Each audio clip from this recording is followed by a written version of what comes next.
এই পিঠাবিধৰ বাবে আমাক লাগিব এয়া পিঠাগুড়ি, ৰুকি লোৱা নাৰিকল, গুড়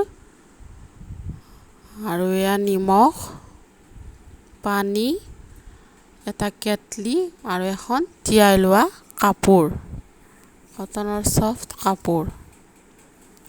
কেটলিটো এনেদৰে গেছত বহাই দিছোঁ পানীৰে সৈতে আৰু পানীখিনি উতলিবলৈ দিম।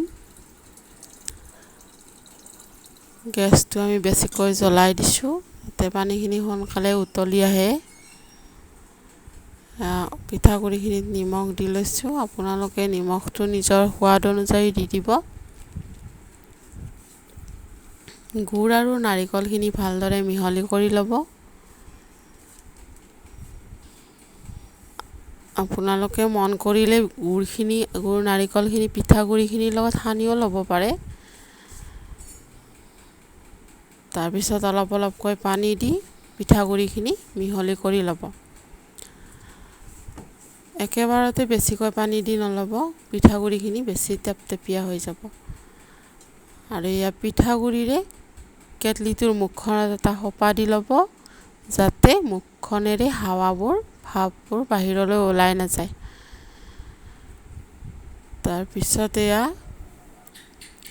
কেটলিটোৰ ঢাকনিখনত ভালদৰে পিঠাগুড়িখিনি বহাই দিব, ওপৰত নাৰিকল গুড় দি দিব, ওপৰত আকৌ পিঠাগুড়ি দি ভালদৰে হেঁচুকি দিব। তিয়াই লোৱা কাপোৰখনেৰে এনেদৰে কেটলিটোৰ ঢাকনিখনত মেৰিয়াই দি ওপৰত এনেদৰে টোপোলা কৰি লৈ কেটলিটোৰ ওপৰত বহাই দিব। মাত্ৰ 5 মিনিট সময়ৰ ভিতৰত আপোনালোকৰ পিঠা তৈয়াৰ হৈ যাব। খাবলৈ খুব সোৱাদ লগা এবিধ পিঠা। নামনি অসমৰ ফালে এই পিঠাবিধক ভোকাপিঠা বুলি কোৱা হয়। কিছুমানে অৱশ্যে কেটেলিৰ মুখত দিয়া পিঠা বুলিও কয়। বনাই চাবচোন কেতিয়াবা, খুব সোৱাদ লগা এবিধ পিঠা। এনেদৰে খুব কম সময়ৰ ভিতৰতে এই পিঠাবিধ বনাব পাৰি।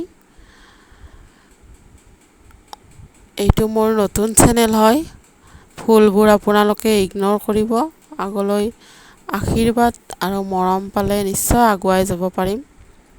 এয়া চাওকচোন পিঠাখিনি কিমান ধুনীয়া হৈছে দেখিবলৈ আৰু খাবলৈও সিমান সোৱাদ লগা হয়। এবাৰ বনাই চাবচোন। ভিডিঅ'টো যদি চাই ভাল পালে চেনেলটি ছাবস্ক্ৰাইব কৰিব, ভিডিঅ'বোৰ চাব। ধন্যবাদ।